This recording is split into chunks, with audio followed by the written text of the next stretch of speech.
Hey everybody, it's Dave here from Dragonhill Games. Well, we've seen a bunch of spoilers from the upcoming new set, THEROS Beyond Death.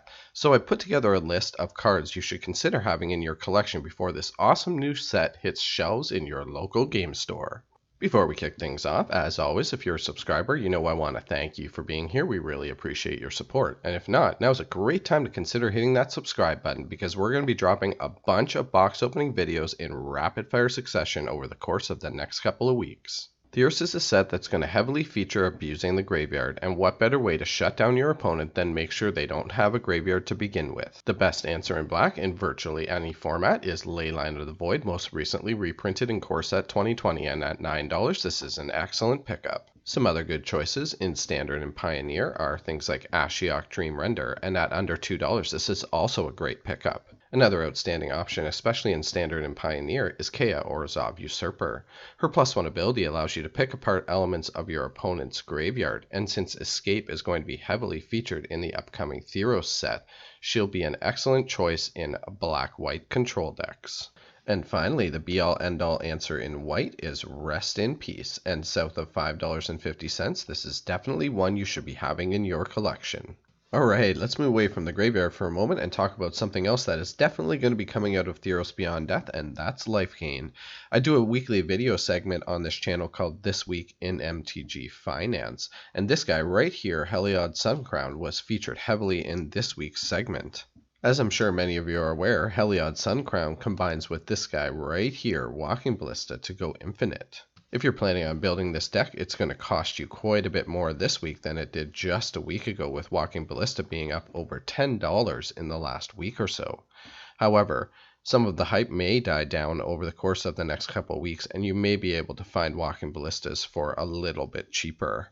Another include in this deck if you're planning on building the modern version is definitely Spike Feeder, and you can still pick these up for a reasonable 65 cents. And if you're not planning on building the Heliod Walking Ballista combo, then definitely get your hands on Solemnity while you can still pick it up for $1.50. This card puts the brakes on Walking Ballista, but it's also an excellent sideboard option against many other decks that are successful right now in Pioneer, such as Hardened Scales. And at these prices, it's a great investment for the long term because of the use it sees in Commander. Sticking with the life game theme for just a moment, Dawn of Hope is also another great pickup. South of $1.50, this is an excellent investment opportunity because it sees a lot of Commander play. But besides that point, mono white life gain is probably going to be a huge thing in Standard once THEROS drops, so now is a great time to pick this card up for sure. And finally, let's close things out with some one-ofs that are going to work really well with the upcoming set. Clearly, Starfield Mystic is an excellent choice, and at $2.25, this is still a reasonable pickup. Starfield Mystic is essentially an enchantment lord, and once people start building this deck, you can bet you're not going to be able to find it for this price for long. Another excellent removal option, especially in Standard in the Gruul colors, is Cindervines. This card punishes our opponents for casting non-creature spells and gives us the option later to sacrifice it to destroy an artifact or enchantment. And finally, I'll close out with Helm of the Gods from Magic Origins. This card's quietly been creeping up over the course of the last couple of weeks, but at $2.25, it's still an excellent pickup.